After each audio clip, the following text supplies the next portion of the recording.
Tinanong ng CEO kung bakit mahaba daw ang talong nito, samantalang sa kanila, maliit lamang. CEO natawa, pero kalaunan ay napaiyak. Anak niya pala kasi ang kambal sa asawa nga niyang iniwan siya matapos niyang ipilit ang pagpapalaglag. Pagkalipas ng 2 taon, ang babaeng iniwan siya, sekretaryan niya na nga ngayon. Hindi lang pala kambal ang anak nila, kundi triplets. Simulan natin ang kwento. Nanginginig ang mga kamay ni Celestina habang pinagmamasta ng 2 guhit sa pregnancy test. Mariin siyang napapikit. Pilit na nilulunok ang bumubulwak na emosyon sa kanyang dibdib. Diyos ko, hindi pwede. Mahina niyang bulong. Nanginginig ang kanyang mga labi at nagsimulang mamuo na ang luha sa kanyang mga mata. Hindi ka pa talaga natututo, Celestina. Bulong niya sa kanyang sarili. Ang tinig ay puno ng lungkot at pagsisisi. Hindi niya alam kung ilang minuto siyang nakatitig sa test kit. Biglang bumukas ang pinto ng kanilang silid.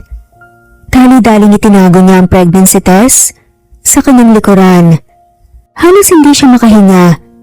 Nadinig niya ang mga yapak ni Damian. Ang asawa niyang kararating lang at halatang wala sa mood. Ano?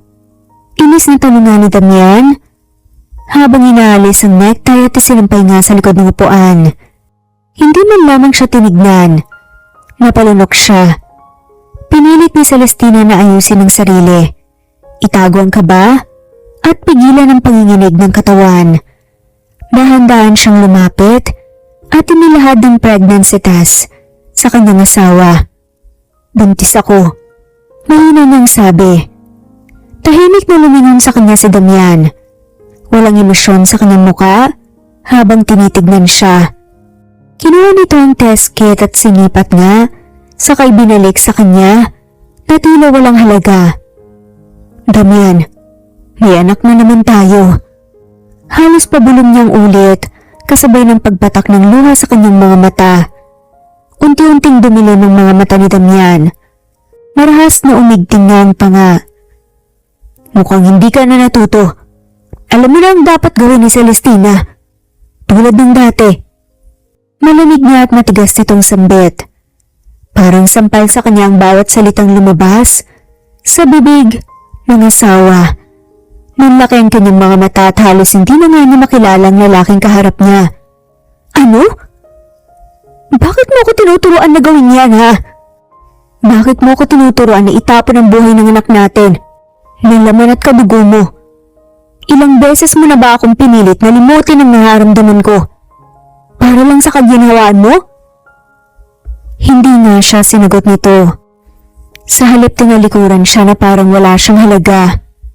Anak mo rin to, Damian. Hindi lang akong gumawa nito. Hindi lang katawan ko ang nagdusa. Because you're weak. Ikaw ang laging naapektuhan, ikaw ang laging umaasa. Sinabi ko na sa iyo noon pa, ayoko nang magkaanak ulit. Hindi na magbabago yun. Napaupo siya sa kama, mahigpit na yakap ang tiyan na tila pinoprotektahan mula sa mga salitang parang kutsinong tumataga sa kanyang puso. Hindi na kita kayang sundin, Damian. Hindi ko na kayang sirain ang sarili ko ulit para lang sa'yo. Lumapit si Damian, mabigat ang bawat hakbang. Tumingin ito sa kanya. Walang bahid ng awa. Hindi ako makakapayag. Kung hindi mo kayang gawin, ako ang gagawa ng paraan. Hindi mo ako pwedeng itali sa batang yan. Napasinghap nga si Celestina. Anong ibig mong sabihin? Ayoko nang maging ama. Ayokong masira ang buhay ko dahil sa desisyon na magpakamartir. Damian, buhay to! Anak natin to! Kung mahal mo talaga ako, gagawin mo yun. Dahil hindi mo ako pagbibigyan, baka masira ang future natin. Parang pinagbagsakan ng langit at lupa si Celestina. Nangangatog ang kanyang katawan sa takot at galit. Hindi na niya alam kung saan huhugot ng lakas. Damian, hindi mo na ako mapipilit. Natawa ang lalaki. Mapanukso ang tingin. Subukan mo ko. Hindi na niya napigilan pa ang pagbuhos ng luha. Umalingaw-ngaw sa buong silid ang kanyang hikbi. Pero si Damian ay nanatiling walang reaksyon tulad ng dati. Tulad ng palagi. Akala ko kahit papaano, may natitira pa rin pagmamahal sa'yo. Sabi niya sa pagitan ng hikbi. Akala ko kung magkakaanak tayo ulit. Dahil alam kong nasaktan ka noon, baka naman magbago ka. Baka maging dahilan nito para lumambot ang puso mo, kahit konti. Pero mali ako. Lumapit si Damian at malamig na bumulong sa kanyang tenga. Walang anak na kayang magbago ng isang tao ngayon na. Napapikit siya halos hindi makahinga sa sakit. Kaya mo talaga? Oo. Malamig at diretsong sagot ni Damian. Pumili ka. Either ikaw ang magpa-appointment o ako ang tatawag sa doktor. Nanlaki ang mga mata ni Celestina.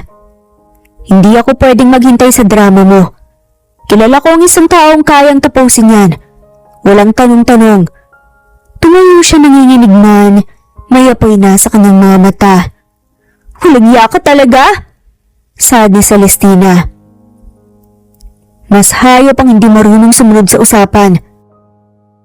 Alam mo naman ang usapan natin, di ba? Tinitigan nga niya si Damian. Wari sinusubukang ipabaon sa alaala nga ang mga nangyari.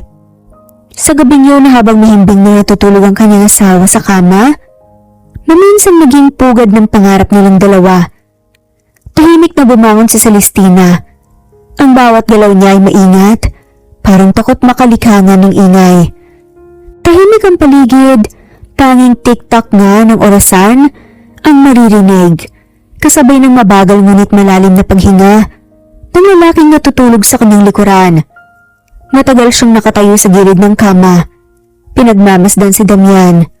Dati sapat na ang tingin na ito para mapuno nga siya ng ligaya, para magliwanag ang kanyang mundo. Pero ngayon ang damdamin yun ay pinalitan na ng kawalan ng pangungulila nga sa sarili at respeto. Hindi na kita kalala. Bulong ni Celestina sa hangin. Halos hindi naririnig kahit ang sarili. Maingat nang kinuha ang maliit na bag na matagal nang nakahanda. Ilang ulit niyang binuksan sa tuwing gustong tumakas ngunit paulit-ulit na nagpaikot sa gulong ng pag-alinlangan. Ngayon buo na siya. Hindi na siya aasa pa sa pagbabago ng isang pusong matagal nang isinara para sa kanya. Pitpit ang kaunting gamit, ang luha sa kanyang pisngi at ang buhay na sa kanyang sinapupunan.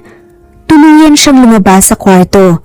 Sa bawat hakbang palabas, pakiramdam na unti-unting nabubunot ang mga takot at kahihiyan. Pagkababa niya sa hagdan, napahinto siya. Tinignan ang paligid ng bahay na ilang taon na ring naging saksi sa mga katahimikan, sa mga iyak na sinisikil sa gabi, sa mga ngiting pilit isinusuot tuwing umaga. Bawat sulok ay may alaala, ngunit ngayon, iyon ay magiging bahagi na lamang ng kanyang nakaraan. Pagsara niya sa pinto, isang mahinang lagabog ang umaling-awngaw sa kanyang puso hudyat ng pagtatapos ng isang yugto at ng pagsisimula ng panibagong kabanata. Hindi na siya lilingon pa at sa katahimikan ng madilim na kalsada, lumakad si Celestina. Ang gabing iyon ay naging saksi sa pagbuo niya sa kanyang sarili na marunong lumaban. Pumunta siya sa isang bahay na araw-araw niyang tinutuluyan sa loob ng 3 taon. Ang kaisa-isang tahanang naging kanlungan niya tuwing gusto niyang tumakas. Kahit sandali, mula sa impyerno kasama si Damien. Pagkapasok pa lang sa gate, agad siyang sinalubong ng 2 batang lalaki, mga kambal na parehong may hawig sa ama. Napahinto siya, mabilis na nanlambot ang tuhod, at walang pasabi ay bumuhos ang luha sa kanyang mga mata. Mama! Mama!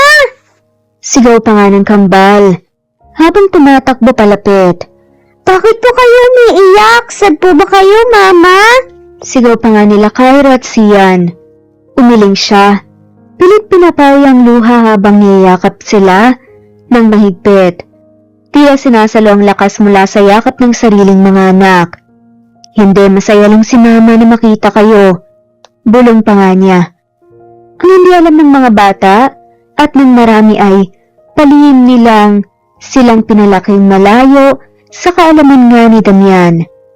Nang malaman niyang buntis siya sa kambal, buo na kaagad ang pasya niya noon. May lalaban nga niyang mga anak kahit mag-isa lang. Nakasurvive siya sa pagbubuntis dahil 1 taon ding hindi umuwi si Damian, abala sa negosyo sa Singapore. Madalas pa rin siyang tawagan noon kaya't naitago niya ang lihim. Mahal na mahal kayo ni Mama. Tulong ni Celestina sa kambal. Lumipas nga ang halos 2 taon sa gitna ng pagtitipid at pagsusumikap isinilang niya si Cyrene sa isang pampublikong ospital. Walang naghahatid, walang nagbabantay, tanging si Aling Teresa ang katulong na tumulong nga sa pag-aalaga sa kambal. Ang kasama niya, cesarean ang nangyari. Nang ipaalam niya sa kanyang madrasta ang tungkol sa paghihiwalay nila ni Damian at ang ginawa nito sa kanya isang malamig na tugon lang ang kanyang natanggap. Wala akong magagawa. Asawa mo yan. Ikaw ang umayos. Kaya't ang kambal at si Aling Teresa lang ang naging sandigan niya sa mga araw na nasasaktan siya hanggang sa masanay na nga siya. Sa sala bala si Cairo at Sian sa pagbuo ng Lego. Sa isang sulok si Cyrene nangingilo nga ang ngipin, hinunguya ang dulo ng tsinelas. Bunso, ano ba yan? Hindi yan food! Sigaw ni Sian habang agaw nga sa tsinelas. Chocolate! Depensa naman ng bata sabay gapang nga palayo at tululawi pa nga. Napahagalpak na nga lamang ng tawa ang kambal. Mama, kinakain ni baby yung tsinelas mo. Sabi po niya chocolate daw. Lumapit si Celestina at kinarga ang anak. Cyrene baby, hindi to chocolate ha. Yucky to, sabihin mo yucky. Yucky! Sigaw nga ng cute na si Cyrene sabay tapan ng tsinelas. Wow, pangit! Pangit ka rin! Sagutan tuloy nila Sian at Cyrene. Ako pretty! Look mama, pretty hair! Dagdag pa nga ng batang babae. Wow, ang ganda naman ng buhok ni baby! Wika naman ni Celestina sabay kiliti nga sa maliit na tiyan ng bata. Love you mama! Wow, nakakaingit mama, yakapin mo rin po ako! Nito mama, gusto ko po ng yakap na may kiss! Dagdag pa nga ni Sian. Niyakap silang tatlo. Isang yakap na parang panandali ang bumubura nga sa lahat ng sakit. Mama, pupo ako! Bulong naman ni Cyrene. Nagtingin na ng kambal. Wow, lambamba na si baby! Pupo! Natatawang sigaw pa nga nila Cairo at Sian. Princess na may bomba! Tukso ng kambal habang nagtatawanan. Napahawak na nga lamang sa noo si Celestina at natawa sa kakulitan nga ng kanyang mga anak. Ay nako, kanino ba kayo nagmana ha? Kay Mama! Sabay-sabay na sigaw na tawa na lamang siya. Ang mga anak niya ang nagiging gamot niya sa tuwing madalas siyang nalulungkot at stress sa paghahanap ng trabaho. Tumigil kasi siya pagtratrabaho ng mangganak siya dahil baka mabinat siya at ang ipon niya ay hindi na nagiging sapat, kaya naman lahat ng job hiring ay pinasukan niya.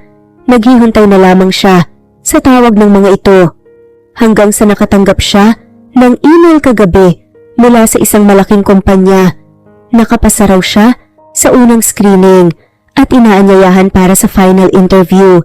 Kaya naman kinabukasan, maaga siyang nagising. Sa kusina, abala si Aling Teresa. Samantalang siya ay nasa harap ng salamin, nagsusuklay, suot ang simpleng blouse at slacks. Lumapit si Cairo, hawak ang hairbrush. Mama, pwede po ba kaming magayos po ng buhok mo? O eto mama, pampa-beauty? Sabay abot nga ng lipstick ni Sian. Salamat mga anak ha. Hala baka malit si mama. Biglang gumapang nga si Cyrene. May backpack at stuffed toy. Mama, Mito! Sigaw nito sabay akyat nga sa sofa. Nakatabi nga niya. Nabiglang nadulas. Siren, ako naman, ang kulit mong bata ka. Sabi nga lamang ni Celestina. Mama, go work! Kagat pa nga sa kwelyo ng blouse niya. Baby, hindi to pagkain na. Oo, mag-work si mama, interview to. Kaya believe kayo ni Manang. Interview? Ano po yun? Tanong naman ni Cairo. Interview. Para makahanap si mama ng work. Para may pambili tayo ng mga gusto niyong foods. Gusto niyo yun? Ako po, Princess Doctor! Sabay taas nga ng palda at saya nga ni Siren. Teka, paano naging Princess Doctor? Natatawang tanong naman ni Celestina. May tiara po, tapos inject. Turo nga sa headband at laruan nga ni Syringe. Napatawa na nga lamang ang kambal. Ma! Love you, Mama! Sabay-sabay na bati nga ng mga to sa kanya. Lumuhod siya at niyakap silang tatlo. Wish me luck mga anak ka. Kakayanin ni Mama to para sa inyo. Mama, pag may money ka na, bili mo po ako ng ice cream. Singit nga ulit ng bunso. Pag natanggap si Mama, isang galon pa. Natatawang sagot niya. Papunta na nga siya sa gate nang humabol muli ang kambal. Mama, pengi po kami ng burger mamaya tsaka fries. Mga anak, hindi ako lalabas para mamasyal eh. Trabaho to. Gusto niya ba si Mama may kita o wala? Biro pa nga niya. Mama, forget chocolate. I love chocolate ah. Sumulpot naman si Siren. Napag-iwang-giwang na naglalakad sa likuran nga nito. Si Nanang Teresa. Hala, may pahabol pang request ang bunso. Tumango na nga lamang siya at naglakad nga palapit sa gate pero humabol pa ulit si Siren. Mama, kiss me now or I fight you. Tawang-tawa nga siya at tinalikan na nga sila. Napangiti na nga lamang si Celestina. At tuloy na nga siyang lumakad palayo baon ng lakas mula sa munting 3 puso.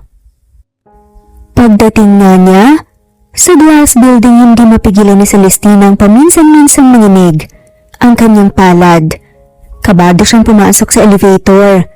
Huminga ng malalim at pinilit niyang umiti bago binuksan ang pintuan ng opisina.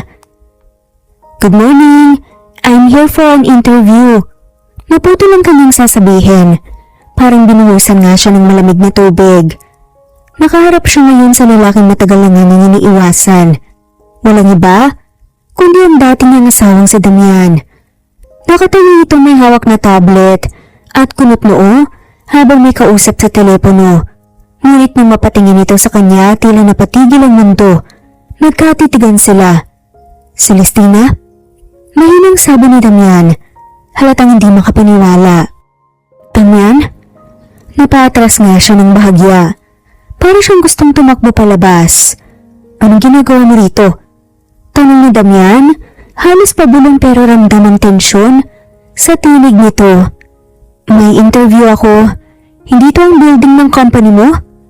Sagot nga niya. Pilit na pinapakalma ang sarili. Tumitig si Damian sa kanya. Parang sinusuri ang buong pagkatao niya.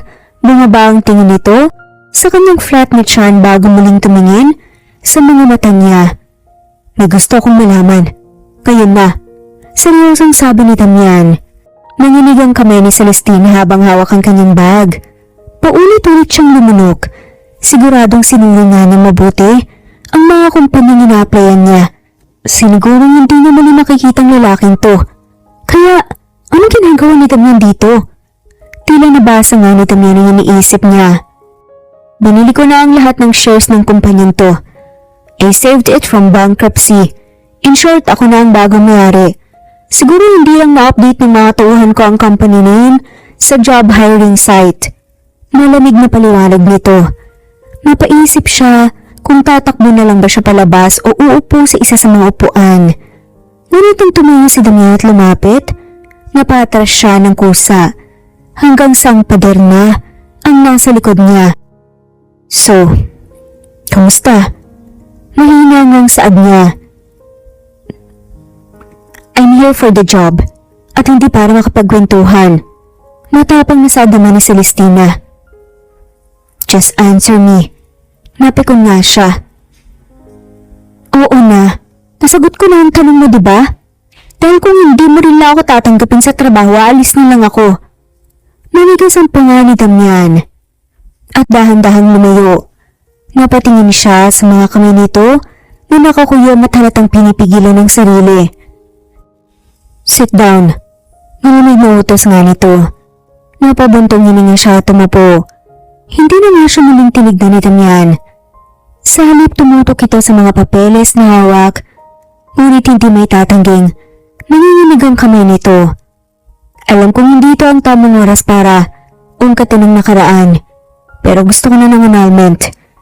Sabi nga niya habang nakatingin nga ito sa papel. Doon siya nilingon ni Damian, malamig ang tingin. You said you are here for the job, and yet you are bringing that up? Tumikim siya at hindi makatingin ng diretsyo sa lalaki. You may now start your work. Sabihin mo kay Dorothy may assistant na. Ibigay sa iyo ang schedule ko after that. Join me for dinner. Napakunot noon si Celestine. Dinner date? Nandito nga ako para sa trabaho. Mabilis ng tugon. Tumawa nga si Damian. Kaya lalo nga siyang nainis. Did I say dinner date? Celestina, baka nabingi ka na. Bigla siyang namula. Gusto nga niyang batukan ng sarili. Ang advance naman kasi niya mag-isip. Dinner lang ang sinabi nito pero wala namang date. Dahil sa kahihiyan kinagat nga niya ang iba pang labi niya. Napatingin si Damian doon. Don't bite your lips in front of me, Celestina. You are seducing me. Bigla siyang napatayo at kumalampag nga sa mesa. I'm not seducing you. I'm just. You're nervous, I know. Sabat nga ni Damian na para bang kabisado pa rin siya. Napayako sa Celestina pilit tinatago ang pamumula ng kanyang muka.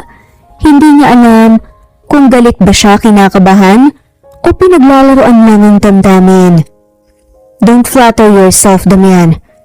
I'm not nervous because of you. Matigas niyang sabi. Ngunit hindi siya sinagot ng lalaki. Sa halip tumayo ito at lumapit muli. Hinila nito ang isang file folder mula sa drawer at inilapag sa harapan niya. This is your contract. Basahin mo muna. If you agree with the terms, sign it and submit to Dorothy later. Mahilangan ngunit malamig ang tono nito. Kinuha niya ang folder pero sa halip na basahin ka agad, tumingin siya kay Damian. Bakit mo ginagawa to? Why hire me? You can just reject me right now. Naglakad si Damian papunta sa floor to ceiling glass window ng opisina. Nakatalikod dito sa kanya at ilang sandali ang lumipas bago muling nagsalita. Because I want to see you suffer. Slowly. Malamig ngunit puno ng kirot na sagot niya. Napahigpit ang hawak ni Celestina sa folder. Nagsimulang bumilis ang tibok ng puso niya. Hindi dahil sa takot kundi dahil sa sakit. Muli niyang naramdaman ang bigat ng nakaraan. You think I didn't suffer already? Sa tingin mo ba? I just walked away without a scar? Mahina ngunit mari ang tanong niya. Huminga ng malalim si Damian, pero hindi ito humarap. I think you walked away. With the baby. That's the scar I'm talking about. Hindi nga siya nakaimik.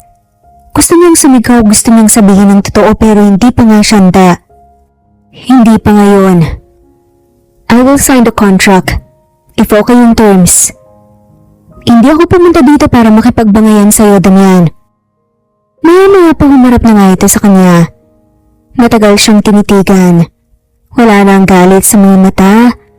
Pinalitan niyo ng lungkot at pagkalito. Nagbago ka na. Mahinang bulong naman ni Damian. Bukas, magtatrabaho na ako. Mahinang tugon nga niya bago tumayo at lumakad na nga papunta sa pintuan bago lumabas. At sa likod ng pintuan, hindi nga niya napigilang mapahawak sa dibdib niya. Ang tibok ng puso niya, galit, kaba, at isang damdaming ayaw niyang kilalanin. Paglabas niya ng opisina, agad siyang tumuli nga sa opisina at mesa ng assistant nito. Miss Dorothy? Tanong nga niya at pilit na ngumiti. Napatingin ng sekretarya sa kanya mataray ang pagkakakurba ng kilay. Parang sino-sino mula ulo hanggang paa. Yes? Ako po si Celestina. Bago pong sekretary ni Mr. Damian, he asked me to get his schedule from you. Napakunot ang noo ni Dorothy. Halatang hindi siya naabisuhan. Ngunit kahit may alinlangan, tumango nga ito at iniabot ang isang kopya ng weekly planner. Here, though I don't remember him hiring anyone today. Malamig nitong sabi. Salamat. Mahinang tugon nga ni Celestina at tumalikod na nga kaagad. Pero bago pa man siya tuluyang makalabas ng hallway, Celestina! Tawag nga ni Damian mula sa likod. Napapikit siya. Please, wag ngayon. Mahina niyang bulong. Paglingon niya papalapit na nga si Damian matalimang titig at mabilis ang lakad. Lahat ng empleyado sa paligid ay napatingin at halos sabay-sabay na nagkunwaring busy. Ayoko ng dinner, Damian. Kaagad na sabi nga na medyo pasigaw habang papalapit ito. Hindi siya pinakinggan ng lalaki sa halip hinawakan nito ang pulso niya at marahas na hinila. Ano ba? Bitahon mo nga ako? Gulat na sigaw nga niya. Pero walang pakialam si Damian. Diretso siya nitong hinila papunta sa elevator. Habang ang mga empleyado ay tahimik na sumusunod, kunwari may ginagawa pero malinaw ang interes sa mga mata nila. Pagpasok nila ng elevator, halos lahat ay napatigil. Ang mga mata ng mga empleyado ay nagsusumigaw ng intriga nang tignan sila ni Damian. Umalis ang mga ito kaya sila na lang dalawa ang naiwan. Damian, ano ba? Gigil na sabi ni Celestina. Pilit kumakawala sa pagkakahawak nito. Pinindot ni Damian ang button papunta sa hallway at saka tumingin sa kanya. Seryoso ang mga mata. You need to listen. Isang dinner. That's all I'm asking. Hindi. Mariin na sagot naman ni Celestina. I owe you nothing. Kung may dapat man tayong pag-usapan sa oras ng trabaho, hindi sa dinner. Mariing sagot ni Celestina, pilit hinuhugot ang braso niya. Hindi kaagad sumagot si Damian. Matagal siyang tinitigan. Parang may hinihintay na pag-amin mula sa kanya. Bumukas ang elevator pero wala na nga isa sa kanila ang gumalaw. Fine. Sabihin mo kung anong gusto mong sabihin pero hindi ako sasama sa kahit na anong personal mong lakad. Malamig na sabi ni Celestina. Tumango si Damian ngunit bago siya tuluyang pakawalan, dahan-dahan itong inilapit ang labi sa tenga niya. Then I will make work personal. Bulong nga nito, mababa at puno ng babala. At bago pa nga siya makasagot ay pumasok na ang isang empleyado. Napakunot ang noo ng babae sa awkward na eksenang naabutan pero hindi nagsalita. Napilitan siyang sumama kay Damian sa isang mamahaling restaurant sa may Ortigas. Tahimik ang biyahe, ni isa sa kanila ay walang imik, pero pag-upo nga nila sa table na may candlelight at wine, unti-unting binasag ni Damian ang katahimikan. Do you remember this place? Tanong nga nito habang pinagmamasdan siya. Napalingin siya sa paligid. Oo naman, naaalala niya.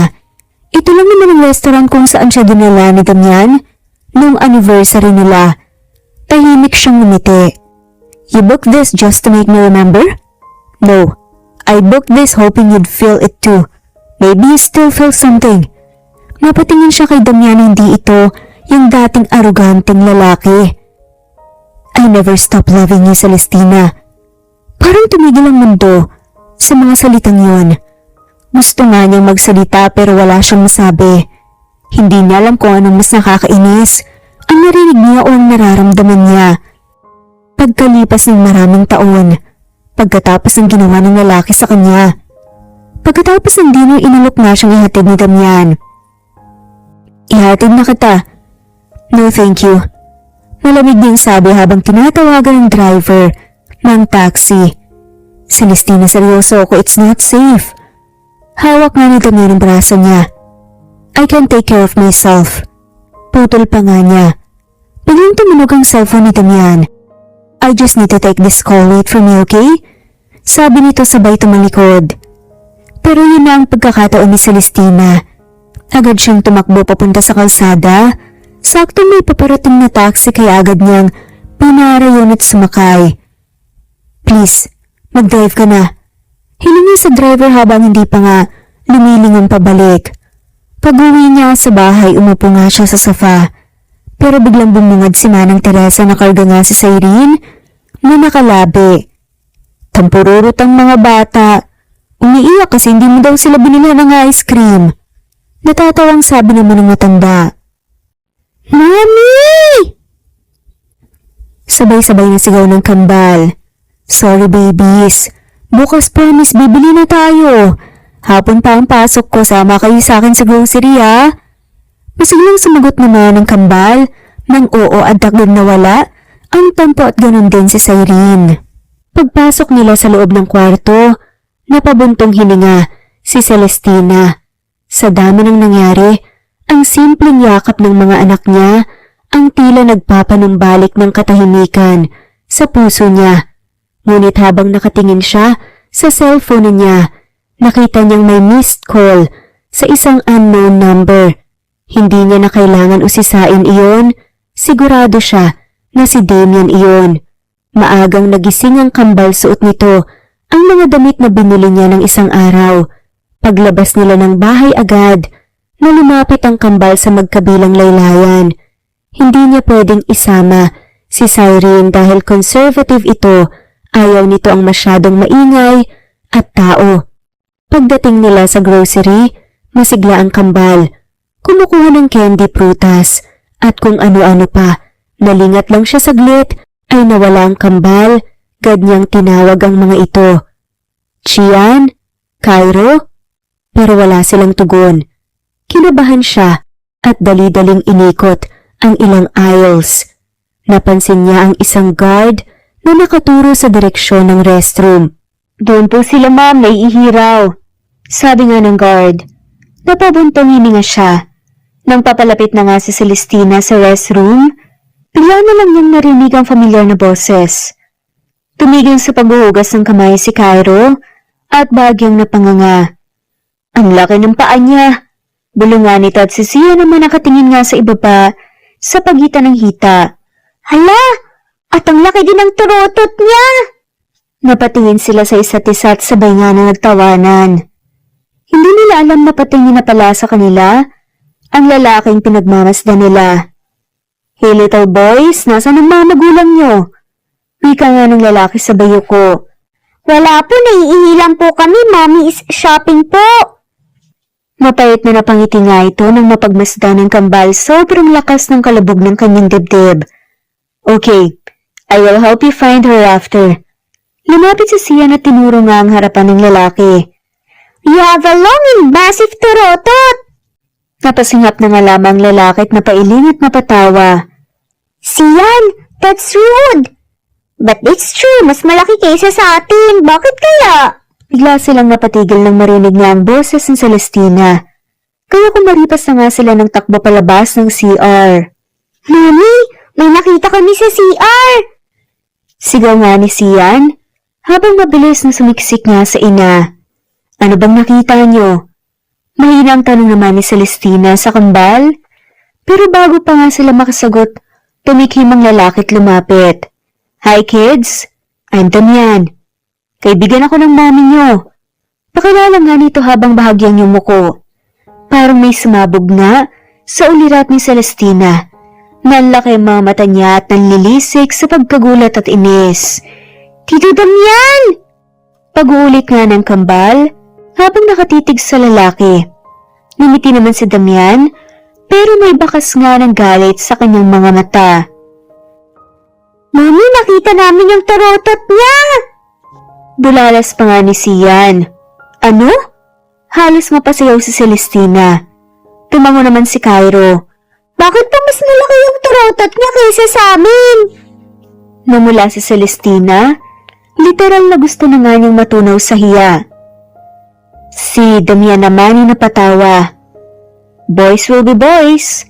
Natatawang sabi pa nga nito habang nakatingin sa kanya ng mariin. Tapos po, para pang gubat! Dagdag pa nga ni Sian. Oh my God! Sigaw na nga lamang ni Celestina sabay takip nga ng bibig ng kambal. Pero hindi pa rin tapos ang kakulitan ng dalawa. Tito Damian, bakit nga po kasi malaki po yung sa inyo? Tanong nga ni Cairo. Because I'm a grown man. Sagot ni Damian at hindi maalis ang tawa sa labi. Hala mami, late na kami sa pagtubo. Gusto ko rin po ng ganong turotot. Ani pa nga ni Sian. Hindi siya nakapagsalita. Agad niyang hinila ang kambal hawak ang magkabilang braso. Okay, that's enough. Turotot talk for today, uuwi na tayo. Mommy, sabi mo, this lunch tayo. Reklamo pa nga ni Cairo. Broccoli na lang sa bahay. Para tumubo kagad ang mga turotot nyo. Sarkastikong tugon na nga lamang ni Celestina sabay lingon nga kay Damian. Tutulungan kita. Saad na nga lamang ni Damian, pero hindi siya pinansin ni Celestina. Ngunit mabilis nga siyang umiwas. No, salamat. Biglang nag-ring ang cellphone ni Damian. Sa bilis ng pagkakataon sinamantalayan ni Celestina upang makaalis. Nangapong yung kabado nga siyang pumasok sa opisina habang hawak ang envelope ng mga report na inabot nga sa kanya ni Dorothy. Hindi pa man siya nakakakatok sa pinto at bigla na nga lamang itong bumukas. Andiyan ka na pala. Pasok. Malamig na bati nga ni Damian. Tahimik siyang pumasok at marahang inilapag ang mga papeles sa mesa. Andito na po yung reports na sinasabi nyo. Forget the reports. Let's talk about what really matters. Putol pa nga ni Damian. Upo ka. Utos nga nito at wala itong emosyon sa mukha. Umupo na nga lamang si Celestina. Pilit pinapakalma ang kabog ng dibdib. Ano yun naman to? Kung lecture to tungkol sa nangyari kahapon, sorry, bata lang sila. Saad naman ni Celestina. Hindi yan ang pag-uusapan natin. Sagot naman pabalik ni Damian na pakagat siya ng labi. Then ano? Matari na tanong na nga lamang ni Celestina. Diretsong tanong ni Damian. Sa akin ba ang kambal? Ano? Pilit na natawa si Celestina ng sarcastic. Kalokohan yan. Mukha ba silang sayo ha? 2 taon lang nakalipas. Exactly. Hindi sila 2 years old mukhang 4 at hindi ako tanga. Matigas ang tono nga ni Damian. Then baka may problema ka sa math. Alam ko kung kailan ako nabuntis.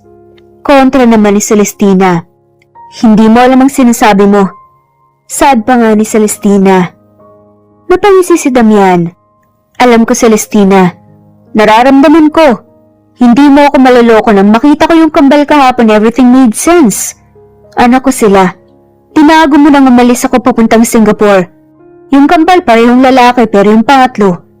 Celestina, babae ba o lalaki? Tumayo nga si Celestina. Ayoko ng ganitong usapan. Alam mo nag-hallucinate ka lang. Matapang na saad pa nga ni Celestina. Hindi mo sila pinalaglag. At hindi mo rin sila basta ipinanganak para lang itago. May dahilan kung bakit mo ako iniwan. Pero ngayon may dahilan din ako para hindi na kita pakawalan pa.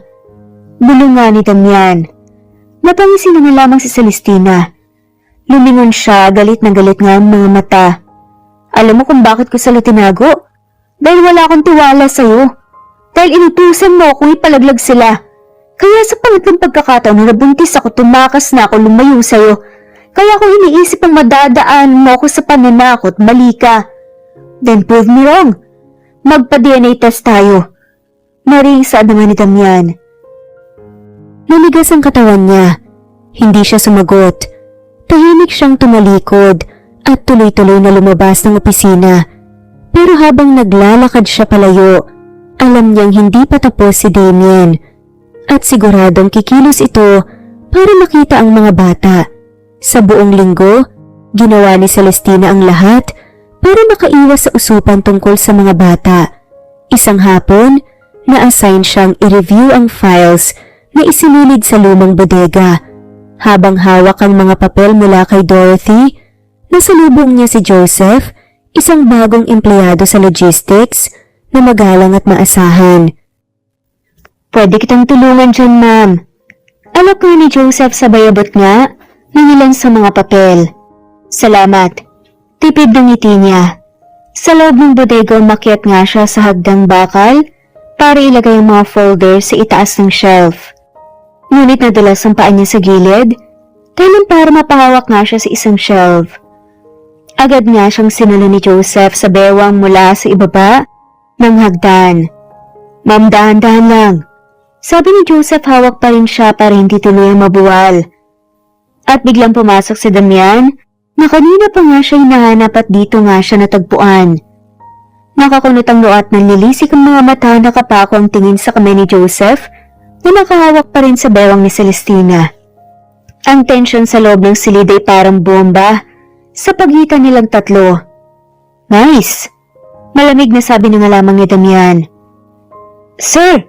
Gulat na sambit naman ni Joseph. Agad niyang binitawan si Celestina at umatras. "Out!" Mariin na utos ni Damian kay Joseph, hindi man lamang tinignan ito. Pagkalabas si Joseph, nilapitan nga siya ni Damian. At kahit ilang hakbang lang ang agwat nila, dama ni Celestina ang init ng selos at galit sa katawan nito. Kaya agad siyang bumaba. "Hinahayaan mo na lang bang hipuan ka na empleyado? Ganun ka na ba talaga ngayon, Celestina?" "Excuse me? Kung nakita mong hinawakan niya ako, it's because nadulas ako. Tinulungan lang niya ako." Mariin na sabi naman ni Celestina. "Talaga? Ganun ba yun? Kasi sa nakita ko, parang ang saya mo sa pagkakahawak niya sa'yo." Sarkastikong bulong pa nga ni Damian. Lumalapit palalo hanggang sa maramdaman niya ang init ng hininga nito. Napairap siya at hindi nagpatalo. Kilalang kilala niya ang ugali ni Damian, nagseselos nga ito. "Wala kang karapatang magselos." "Wala? Ako ang ama ng mga anak mo. I have every damn right to feel something, lalo na kung may ibang lalaking humahawak sa ina ng mga anak ko." Napatigil si Celestina. Ang lakas ng tibok ng puso niya. "Hindi mo pa rin alam kung sa'yo nga sila." Mahinang bulong niya. Ngumisi si Damian. Ngunit may pait nga sa mga mata. "Then maybe it's time na tulungan mo akong patunayan." "Ayoko ng paikot-ikot, hindi na ako titigil, Celestina. Kaya masanay ka na. Dahil mula ngayon, lagi na akong nandyan." Napasinghap na nga lamang si Celestina at gusto nga niya matras. Gusto niyang itulak ito pero hindi siya makagalaw. Para may invisible chain na nag-uugnay sa kanila sa gitna ng katahimikan ng bodega. "Hindi mo ako pag-aari, Damian." Mahina nga niyang sabi. "Pero akin ka. At kung hindi mo pa alam yun, ako mismo magpapaalala sa'yo." At bago pa siya makapagsalita, naramdaman niya ang mainit na labi ni Damian sa kanya, marahas, mapusok, puno ng selos at pagangkin. Hindi ito halik ng lalaking nagsusori. Ito ang halik ng lalaking gustong ipaalala kung sino ang tunay na nananalo sa puso niya. Pilit niyang itinulak ito, pero hawak na ni Damian ang bewang niya, parang ayaw siyang pakawalan. Nang sa wakas ay nakalag ang mga labi nila, kapwa sila humihingal. "Tumigil ka." Pulong ni Celestina, pilit tinatakpan ang sariling damdamin. "Subukan mo makipaglandian ulit sa iba, Celestina. At titigilan lang kita kapag wala na akong pulso." Tila nagbabanta na sa ni Damian. Tahimik na naglakad si Damian palabas ng bodega. Iniwan siya nito na nanginginig sa galit, sa gulat, at sa damdaming matagal na niyang sinusubukang ibaon. Pero ang pinakamasaklap, ramdam niya pa rin ang halik ni Damian sa labi niya. At ayaw niya iyong makalimutan. Pagsapit ng uwian, mabilis na lumabas si Celestina ng opisina. Wala siyang balak magpakita pa ulit kay Damian ngayong araw na yon. Ngunit pagkalabas niya ng gate, isang itim na Lamborghini Urus ang dumaan at huminto sa harap niya. Bumaba ang bintana. "Sumakay ka." Malamig na utos nga ni Damian mula sa loob, hindi man lang siya tinapunan ng ngiti. "Hindi ako sasama." Marining sabi, pero bago pa nga siya makalakad palayo, bumaba ito, nilapitan siya at walang pasabing hinawakan ng braso niya. "Damian, bitawan mo ko!" Sigaw na nga lamang niya habang nagpupumiglas. Ngunit ngumiti lang ito nang mapangasar, nangiti na parang sinasadya siyang galitin. "Shout again! Then I will kiss you right here in front of everyone." Nakakalokong sabi nito sabay kindat, kaya nanilog ang mga mata ni Celestina. You wouldn't dare. Try me. Wala nga siyang nagawa kundi sumakay, umirap na nga lamang siya bago'y sinarado ang pinto. Tahimik sila sa loob ng sasakyan, puno ng tensyon. Ramdam niya ang bawat sulyap nito pero mas pinili nga niyang tumingin sa labas. Ngunit habang tumatakbo ang kotse, napansin niyang familiar ang daan. Damian, saan mo ko dadalhin? Iritang tanong nga niya kahit alam niya naman kung saan sila pupunta. Sa bahay. Sa bahay ng mga anak natin.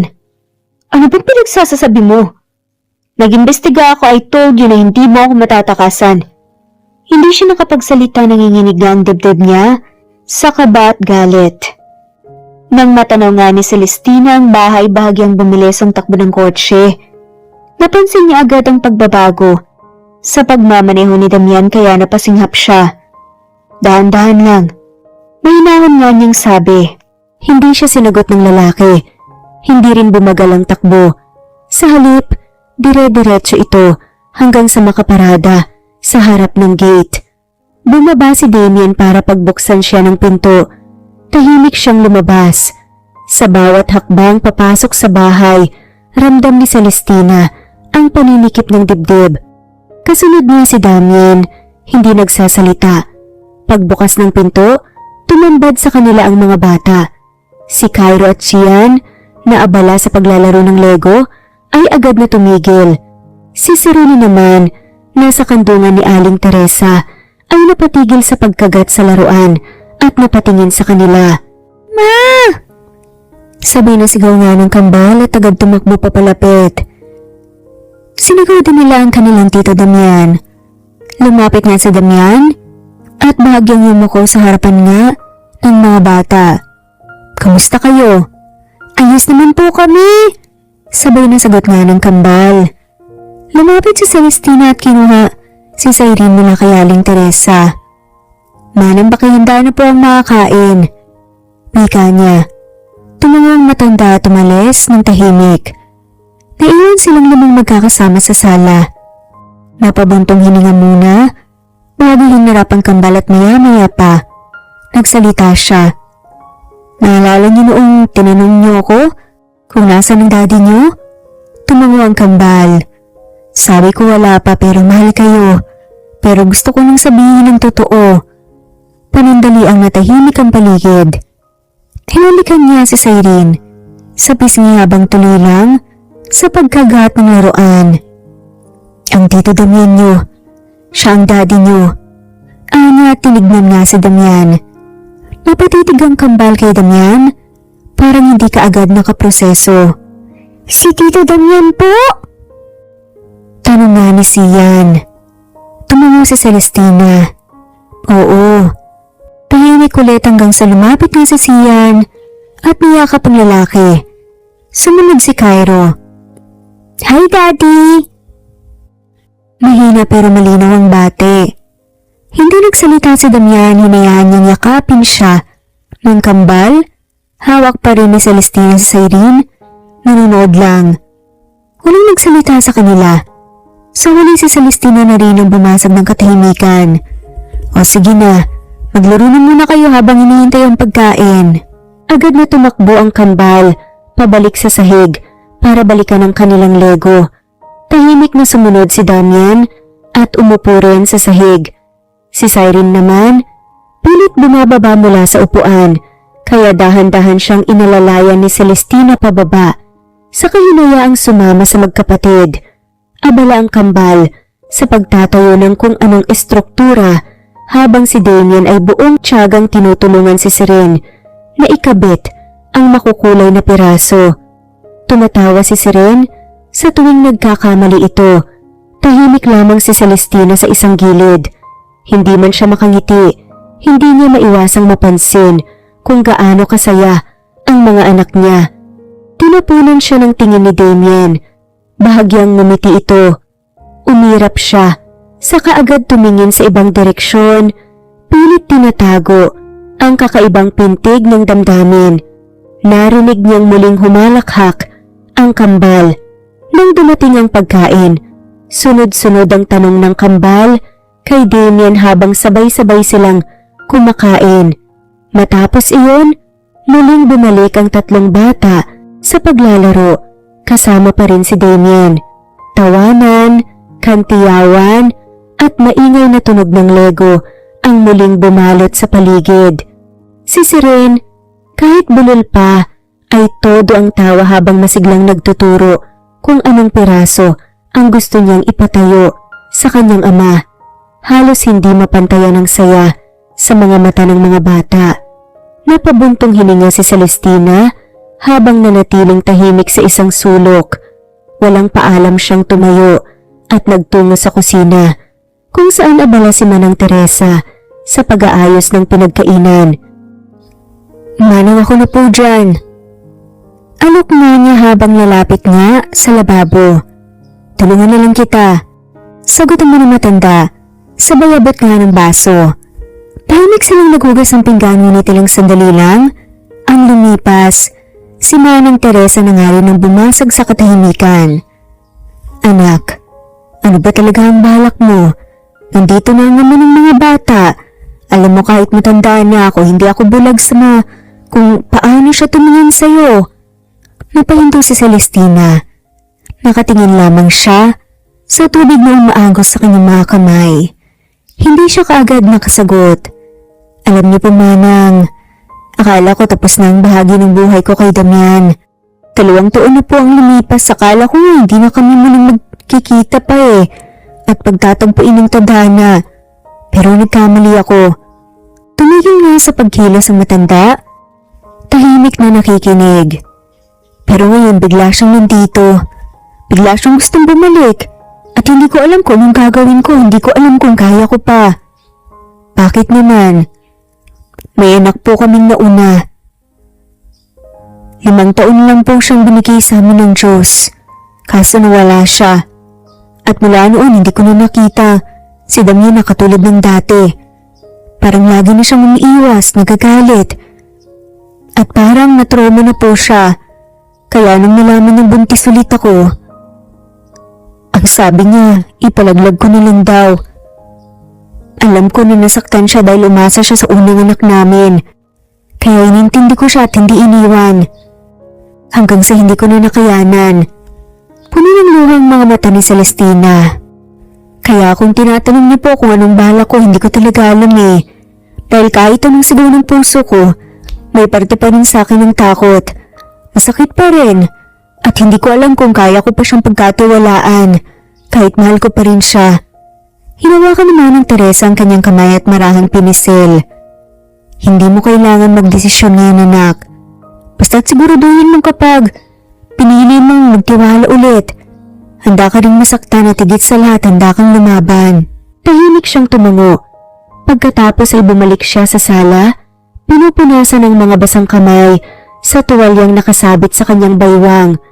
Ngunit pagdating niya roon, tila natigilan siya sa tanawing bumungad sa kanya. Si Damien nakasandal sa sofa, bahagyang nakapikit. Sa kanyang kaliwang bisig, mahimbing na natutulog si Siren. May bahid ng laway sa pisngi habang ang maliit na kamay nito'y nakadantay sa dibdib ng ama. Ginawang una ni na Sian at Cairo. Ang kandungan nito parehong payapang nakatulog, waring mga musmos na nakahanap ng ligtas na pugad. Napakapit si Celestina sa tuwalya. Dahan-dahan siyang lumapit. Ayaw niyang gambalain ang katahimikan. Yumuko siya para ayusin ang buhok ni Siren na kumapit sa pisngi nito. Ngunit sa kanyang paglapit, dumilat si Damien. Nagkatinginan sila. Walang salita, walang tanong. Ngunit sapat na ang mata upang ipasa ang damdaming matagal ng nakakulong, pangungulila, pagsisisi at ang hangaring sana'y maibalik pa ang mga panahong nasayang. Hanggang sa dahan-dahang tumingala si Damien at sa boses na halos pabulong, nagsalita ito. "Alam kong galit ka pa rin at may karapatan ka, pero Celestina, kailangan mong malaman kung bakit ako naging ganun. Kung bakit ko nasabi yan tungkol sa ipalaglag ang mga bata." Bahagyang tumaas nga ang kilay ni Celestina. Ngunit hindi siya kumibo. Tahimik siyang nakinig. Halatang nanginginig niya si Damian. Tila nilalamig niya sa ilalim ng bigat ng kanyang budhi. Hindi dahil sa ayoko sa mga anak natin, kundi dahil takot na takot ako. Hanggang ngayon na trauma pa din ako. Dahan-dahang inihigpit nga ni Damian ang yakap sa mga anak. Maring kumukuha ng lakas mula sa init ng kanilang maliliit na katawan. Simula na mawala si Densyo, akala ko katapusan na ng mundo. Araw-araw ako nagdarasal sa Cristina. Gumagapang ako sa harap ng altar, nagmamakaawa ng milagro. Sinasabi ko ako na lang ang kunin, pero tahimik siya. Walang sagot, kahit isang bulong. Wala. At doon na nagsimula. Nanginginig nga ang mga luha sa kanyang mga mata. At sa bawat patak nga, kasamang dumadali ang mga taong puno nga ng sakit at tanong. Hindi rin siya naging palaging naroon sa mga panahong kailangan siya ni Densyo. Nagkasakit din siya, kaya bihira siyang makadalaw. Hindi tulad ni Damian na halos araw-araw nandoon at minsay pa'y doon pa nga natutulog.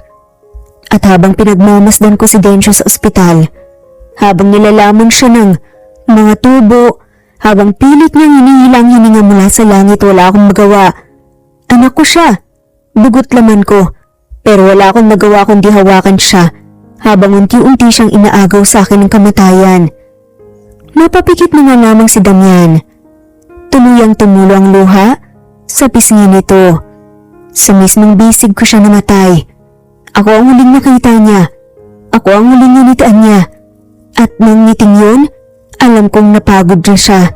5 taon pa lang siyang nabubuhay, Celestina. Hindi ko man lang naibigay sa kanya ang buhay na deserve niya. Hindi pa niya nakita ang dagat. Hindi pa siya natutong lumangoy. Ang dami pa niyang gustong maranasan. Ang dami ko pang pangarap para sa kanya. Tahimik lang si Celestina. Ngunit ang panginginig ng kanyang labi ay hindi niya naitago. Simula noon, simula nang kinuha siya sa akin, nawala rin ako. Nawala ang tiwala ko sa Diyos, sa mundo, sa sarili ko. Kasi kahit anong dasal ko, kahit anong sakripisyo, wala pa din. Hindi ko pa rin siya nailigtas. Pinanood lang ako ng Diyos na masira. Pinanood niya akong mawalan. Huminga ng malalim si Damian. Pilit nilulunok ang bigat ng kanyang saloobin.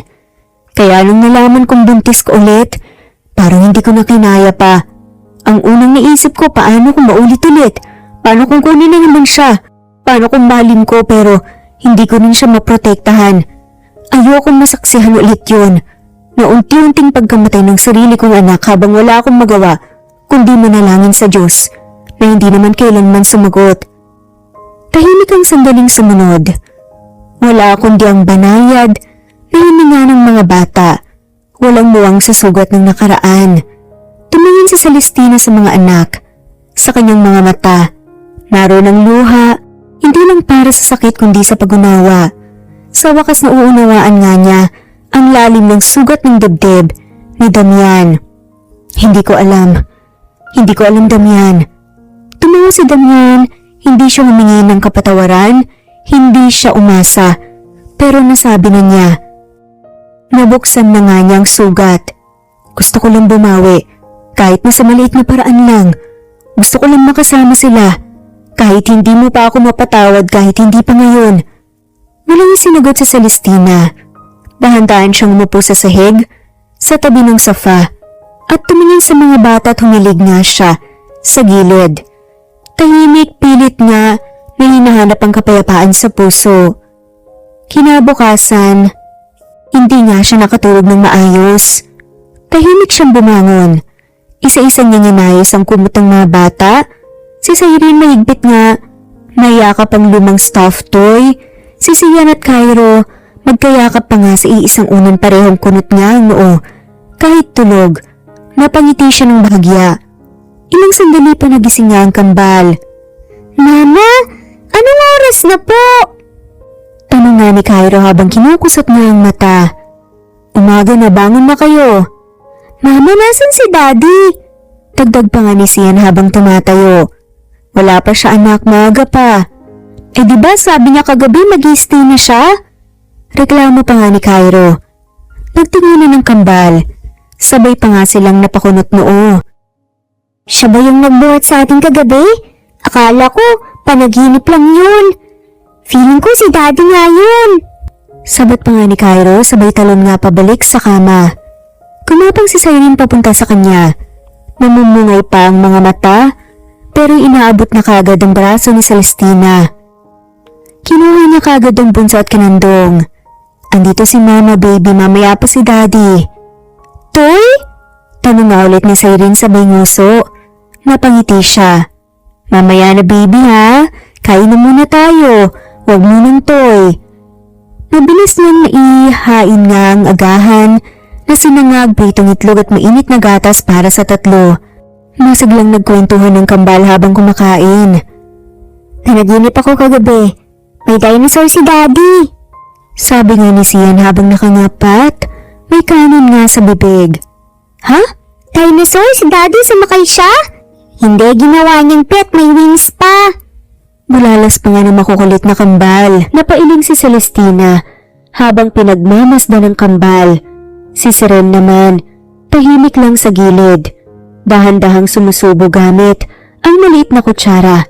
Masabala ito sa pagngiti sa mga kuya niya kaysa sa pagkain. Sa gitna ng katahimikan at kulitan, biglang may kumatok sa pinto. Lalapitan na sana ni Manang Teresa nang mag-unahan na ang kambal. Si Daddy yun! Ako nang magbubukas! Huy, hintayin mo ako! Sagutan nga ng makukulit na bata. Pagbukas ng pinto, bumungad mga ngiti. Ni Damian, nakapreskong polo. May hawak na malalaking paper bag. Daddy! Sabay-sabay na yakap nga ng kambal sa kanya. Ako muna!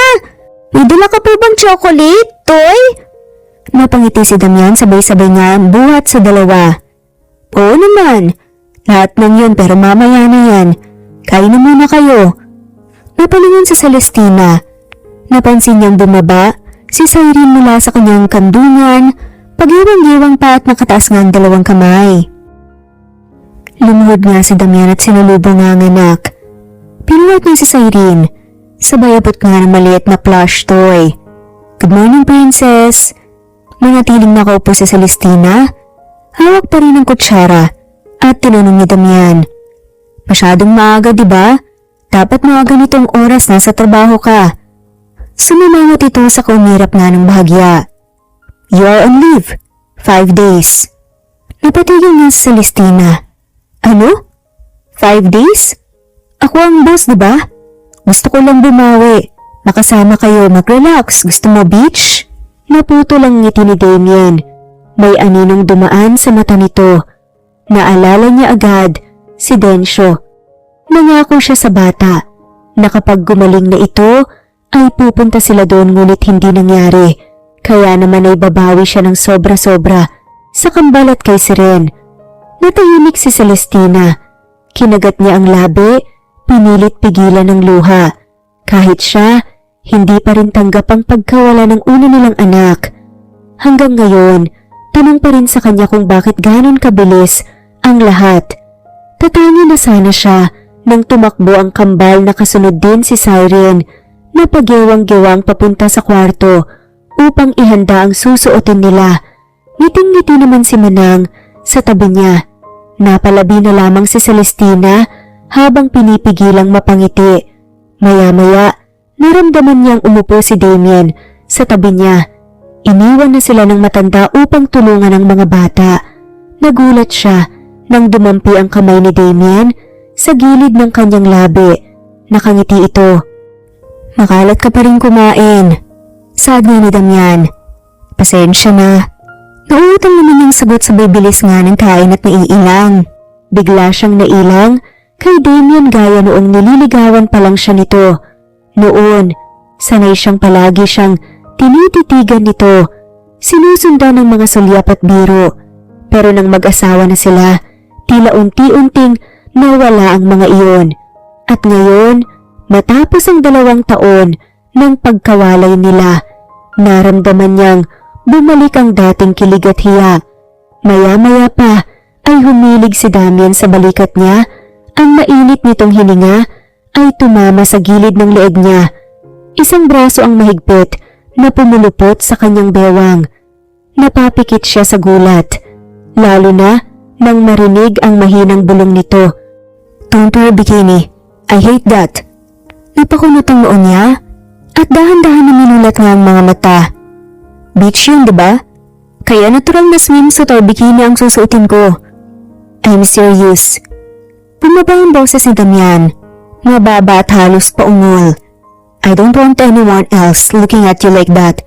Kahit simpleng tingin, hindi pwede. You are mine, Celestina." Confident na saad pa nga ni Damian. Napalunok siya. Hindi niya alam kung matatawa o matutunaw. Ramdam niya ang higpit ng pagkakayakap nito. Sa kanya hindi masakit. Parang sinasabi ng katawan nito na ayaw na nitong pakawalan siya. 2 years tayong wala. Now you show up and act like... Hindi pa natapos ang sasabihin ni Celestina. "Like you are still my wife? Because you are." Lalong humigpit ang pagkakakapit niya sa kutsara. Tumigil siya sa pagkain, nakayuko, ngunit mabilis nga siyang binigyan ni Damian ng gentle push para nga tumingin nga sa kanya. "You're still the woman I want. The only one I want. So yes, I don't care if it sounds jealous or selfish. I don't want you showing that body to anyone else. Not even for a second." Saad nga ni Damian. "At paano kung gusto kong magsuot?" Nanunukso naman ang tono nga ni Celestina. Huminga si Damian ng malalim, sa kabahagyang ngumiti. Mapanganib. "Then I will stay beside you the whole time, every second, every damn moment, and anyone who even tries to stare. They'll have to deal with me." Tumawa nga ito ng mahina. Mamula siya, lumingon siya sandali, mabuti na lang. Abala pa rin ng mga bata sa kabila. Walang nakakakita nga ng mapanganib nga na chemistry na unti-unting namamagitan muli sa kanila. "Grabe, napaka-imposible mo." Paghirap pa nga ni Celestina. "No, in love kasi ako. There's a difference." Nakangising saad pa nga ni Damian. Hindi siya nakakibo dahil sa init ng hininga ni Damian sa kanyang balat, dahil sa mga daliring gumapang sa kanyang baywang na para bang minamarkahan siyang muli, at dahil sa tinig nitong parang usok na sumisingaw sa tenga niya, nanunuot hanggang buto. "Sabing wag mong isuot yung bikini na yan. I swear to God, Celestina, if I see you in that, I might just lose control." Saad pa nga ni Damian. Nag-init ang kanyang pisngi. Gusto niyang tumawa dahil yun ang Damian na na-miss niya. Ang lalaking kapag nagmahal, buong buo, walang preno. "Bakit?" Bulong pa nga niya. Halos hindi marinig. Napangiti ito, mapanganib, mabagal. "Because you are mine. Bakit pa ulit-ulit?" Saad pa nga nito. Sa isang iglap, naramdaman niyang hinapit siya nito, palapit. Ang katawan niya ay halos mapatong sa dibdib ng lalaki. At bago pa siya muling makatanggi, bago pa siya makaisip ng rason para tumanggi, lumapat na ang labi nito sa kanya. Mainit, marahan, puno ng pagnanais at paghahanap. Pero ilang segundo lang ang itinagal ng banayad na halik, dahil tila pumutok ang emosyon ni Damian at naging marahas ang bawat dampi ng kanyang labi. Halos kinain siya ng lalaki, ninamnam ang bawat bahagi ng kanyang bibig na tila sabik na sabik. Ang kamay nito'y humigpit sa kanyang batok. Gumapang ang isa pa sa kanyang likod, hinaplos siya na parang hindi ito nagsasawang damhin ang pagkatao niya. Napasandal si Celestina sa upuan, napapikit, napasinghap, dahil ang bawat halik ay may bahid ng pagdurusa, ng selos, ng galit sa lahat ng panahong nawala siya. At sa kabila ng lahat, naroon din ang pagmamahal-hilom na pilit isinasara ng mga labi. Humihingal silang pareho nang maghiwalay.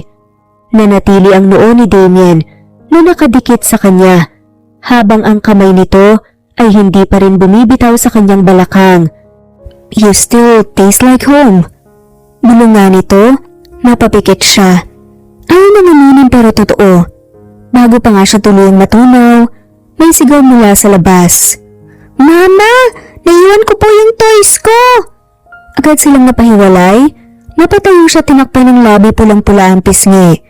Si Damian naman, huminga ng malalim saka napangisi habang inaayos nga ang buhok nito. We're not done, Celestina. Bulong pa nga nito. Ang boses nga niya ay mapanukso. Napatikim na nga lamang si Celestina habang nililigpit nga ang mga pinagkainan.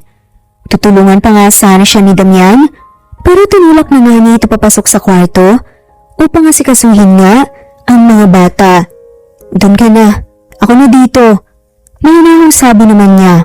Ilang sandali pa, nilisan na rin nila ang bahay. Sa kotse pa lang ni Damien, hindi na mapakali ang mga bata. Mas lalo pang umingay ang loob ng sasakyan nang marating nila ang resort na tinutukoy nito. Naguunahan sa pagbaba ang kambal habang si Cyrene naman ay pilit bumababa mula sa kandungan ni Celestina. Mama, baba! Bulong nga ng bata habang umiigik. Halatang sabik nga sa buhangin. Umiling si Celestina at dahan-dahang ibinaba ang anak. Dahan-dahan lang, baka masubsob ka sa kakahabol sa mga kuya mo. Si Damien naman ang nag-asikaso ng mga gamit nila. Ito na rin ang kumausap sa reception at nag-ayos ng entrance at cottage. Pagkarating nila sa loob ng cottage, muling kumapit si Cyrene sa shorts niya. Mama, baba! Anito ulit. Halos hindi na mapigilan ng excitement. Napabuntong hininga si Celestina. Wala na rin siyang nagawa, kundi ibaba ito. Pagiwang-giwang si Cyrene na lumakad papunta sa mga kapatid at agad ding nagkaabulan ng tatlo. Mama, ang init ng sand! Sigaw nga ni Cairo habang paikot-ikot sa paligid. Don't eat the sand, Cyrene! Yuck, baby, hindi yan cereal! Hiyaw pa nga ni Sian. Sumunod si Cyrene sa utos nga sandali lang pagkalipas nga ng ilang segundo. Nilapit niya ang hawak na tabo at buong nang may isinaboy nga ito sa mukha ni Sian. Sand shower! Nagreklamo nga si Sian habang umiiyak. Nanginginig ang labi dahil binuhusan nga siya ng buhangin ni Cyrene. Napailing na nga lamang si Celestina, umupo muna sa gilid ng cottage. Kinuha niya sa bag ang sunscreen at sinimulang pahirahan ng sarili. Tumayo siya sa kanilapitan ng mga anak. Sandali lang, sunblock muna kayo, ayokong may umuwing parang inihaw dyan. Habang abala nga sa pagpahid ng lotion sa leeg at likod nga ng kambal, lumapit si Damian, bitbit ang tatlong nakukulay na salbabida.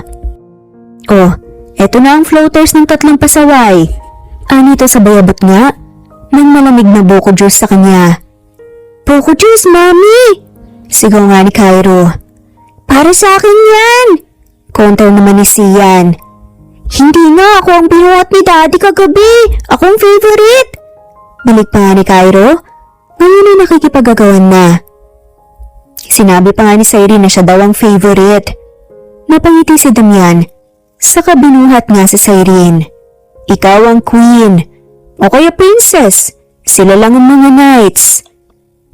Stop smiling like that. Bulungan nito kay Celestina. Nakatitig sa kanya. Baka isipin ng tao na in love ka ulit sa akin. Napahirap nga si Celestina. Ang arte mo, pero hindi napigilang matawa. Sino bang in love sa'yo? Ikaw. Sabay kindat nga ni Damian at mabilis. Nahinalikan nito sa pisngi. Banayad pero sapat na para mapapitlag si Celestina. Nang biglang, Daddy, why are you kissing Mama? Ay, si Mama at Daddy nagkikiss, si Mama at Daddy nagkikiss. Kiss again! Hoy, tigil mo nga yan. Saway nga ni Celestina. Pilit tinatago nga ang pamumula ng kanyang pisngi. Damian on the other hand, ay napatawa na nga lamang. They're just being honest. Love team kaya kami ng mama niyo, bagay ba kami? Bagay na bagay po! Pero daddy, kung love team kayo, bakit dati wala ka dito? Biglang nagseryoso si Sian. Tumiting si Damian na patingin nga si Celestina sa kanya.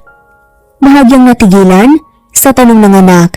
Salit na iwasan dahan-dahang ibinaba ni Damian si Cyrene at lumuhod sa harap na ng tatlo. You're right. Daddy made mistakes. I let a lot of things get in the way before. Pero promise ko ngayon, mag-i-stay na ako at hindi na mawawala si Daddy. Sad niya ni Damian sa kanyang matatalinong anak. Tahimik na nakatayo si Celestina sa likuran nila. Pinagmamasdan niya ang lalaking ilang ulit na niyang pinilit limutin. Pero sa isang yakap, sa isang tingin, sa isang pangako, parang unti-unting natatakpan ang mga lamat sa puso niya. Biglang yumakap si Cairo sa kanyang baywang. Okay lang naman mama kung nagalit ka kay daddy dati pero ngayon okay na kayo, diba? Napakagatlabi na nga lamang si Celestina. Saka tumango. Oo naman anak, okay na kami. Idikis ulit! Sabay na sigaw pa nga ng kambal. Gusto niya talaga yan ha? Natatawang sabi pa nga ni Damian sabay-sabay nga naakbay sa kanila. Pwede ba? Hingi lang ako ng konting privacy sa mga tagahanga natin? Pero bago pa siya makasagot, hinapit na siya nito at muling hinalikan this time. Mabagal, malambing, at buong-buo. Wala na siyang narinig, kundi ang hampas ng alon, ang hiyawa ng mga anak, at ang katotohanang mahal niya pa rin ang asawa. Ang liwanag ng buwan ay malambot na sumisilip mula sa ulap.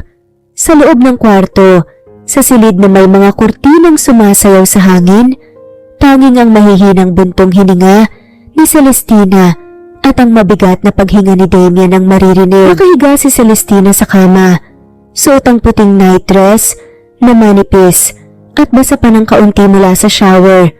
Dumikit ito sa kanyang balat at walang suot sa loob, alam niyang kitang-kita ni Damian ang halos lahat ng kanyang anyo. Hindi siya gumalaw. Nakaupo si Damian sa gilid ng kama, nakatitig ng malalim sa kanyang mga mata.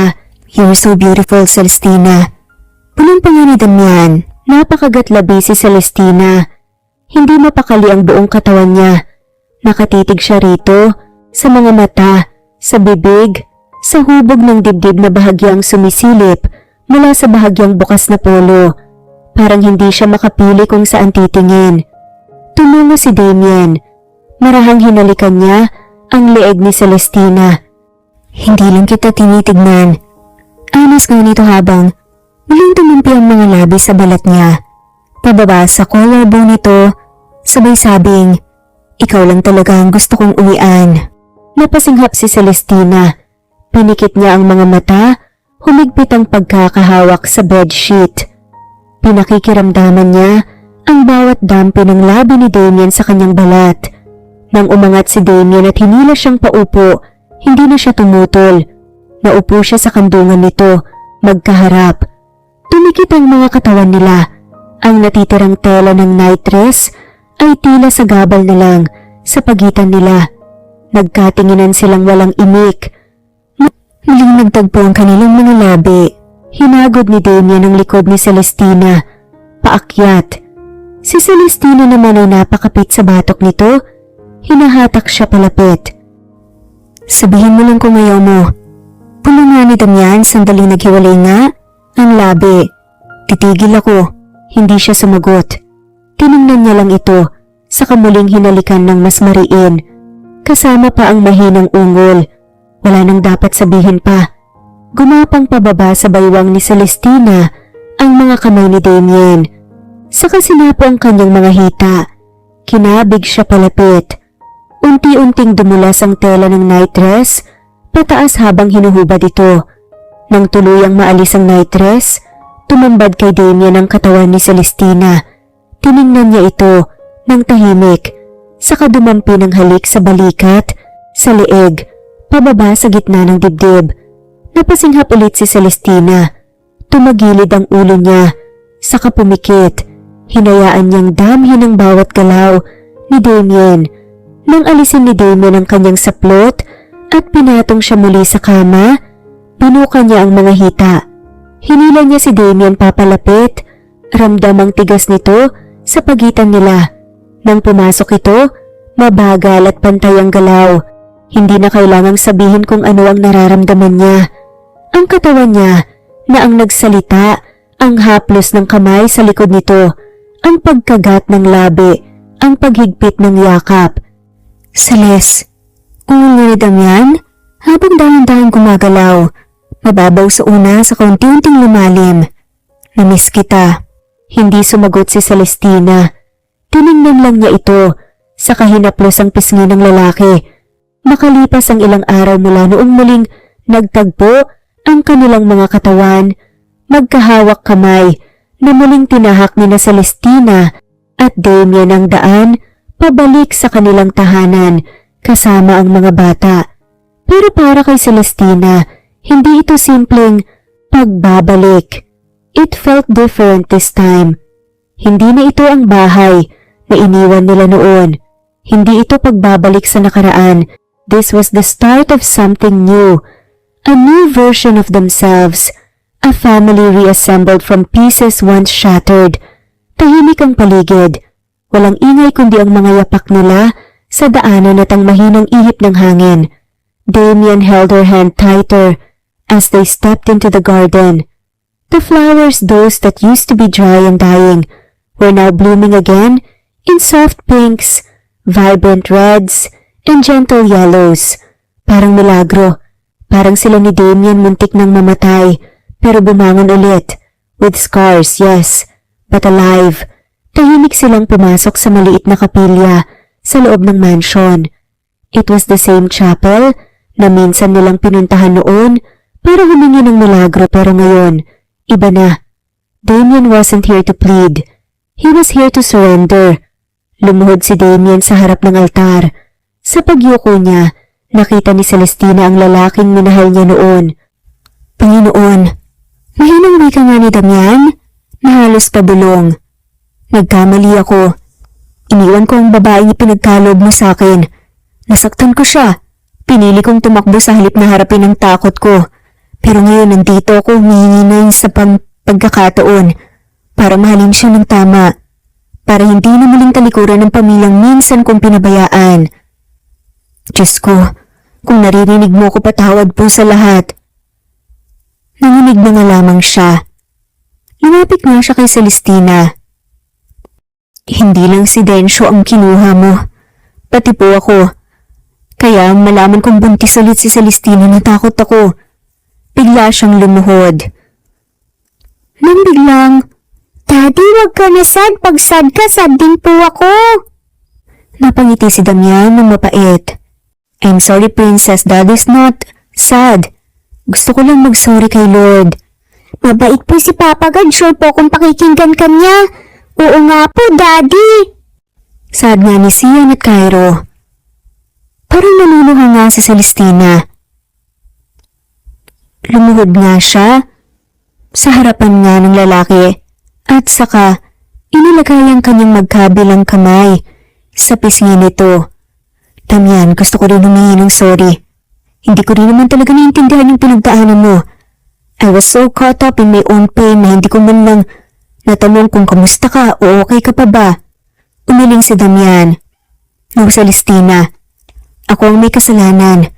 I let fear and pride take over. I let our pain divide. Niyakap nga niya ang lalaki. Pero inayos mo na ngayon, diba? At sinusubukan mo naman. At sincere ka and that's enough. I believe God understands. Maybe ayaw niyang mahirapan pa si Densyo, kaya kinuha niya ito. And wherever he is now, I'm sure he's smiling seeing us together again. Napangiti si Damian at napaluha.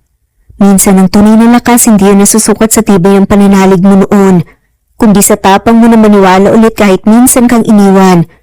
Sinaktan at pinagdudaan mo mismo ang Diyos. Kahit gaano kasakit ang pinagdaanan mo, may pag-asa pa rin bumangon at manalig. Hindi ka mahina. Pamiyan kasi pinili mo maniwala muli. Lahat ng bigat na kinimkim mo, naramdaman ko, at ngayon, sa wakas na ilabas mo rin. Dahil sa pagmamahal mo sa anak natin, nasabi mo lahat sa Panginoon. At alam kong maintindihan ka niya, Damian, kasi mahal ka rin niya. Kaya ng pagmamahal namin sa'yo. Lumipas ang mga buwan at sa bawat araw na dumaan, unti-unting gumaling ang mga sugat ni na Celestina at Damien. Sa gitna ng tahimik na gabi sa ospital, muling narinig nila ang tinig ng isang bagong buhay, ang munting iyak ng kanilang anak na si Kenzo. Kenzo, muli nga ni Damian, habang hawak nga ang munting sanggol. Malakas at malusog saktong kahulugan para nga sa regalong ito ng langit. Sa tabi niya nakahiga si Celestina, maputla ngunit maliwanag ang ngiti. Nakayakap sa kanya sina Sian, Kyra at Cyrene sabik na makitang bagong kapatid. Mami, liit niya po para pong toy. Pero ang lakas ng iyak di gaya ng laruan. Akin na po, hawak ko please. Napatawa si Celestina habang pinapanood ang mga anak na sabik at puno ng pagmamahal sa bunsong kapatid. Ilang linggo ang lumipas. Isang malamig ngunit maaraw na hapon, nagpunta silang buong pamilya sa puntod ni Densyo. Bit-bit ang mga bulaklak, kandilang may maliit na apoy, at si Baby Kenzo sa yakap ni Damien. Tahimik na nakatayo si Celestina sa harap ng lapida habang nakaluhod sa damuhan sina Chian, Cairo at Siren. May dala silang mga simpleng guhit.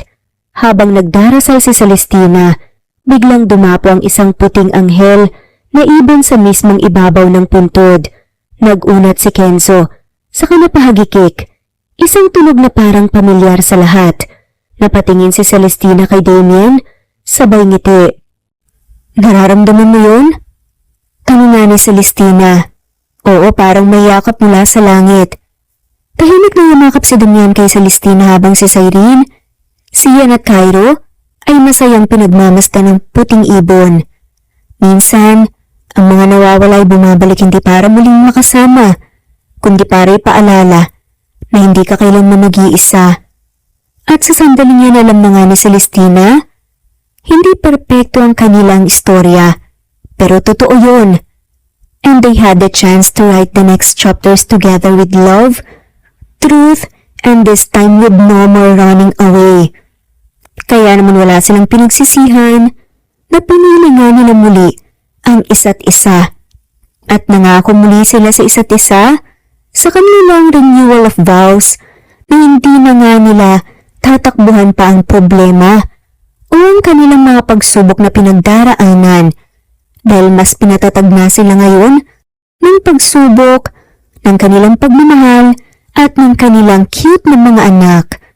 At dito na nga po nagtatapos ang kwentong pagmamahalan ni Damian at Celestina. Maraming salamat po sa lahat ng mga langsawang sumusubaybay at shout out po sa mga sumusunod.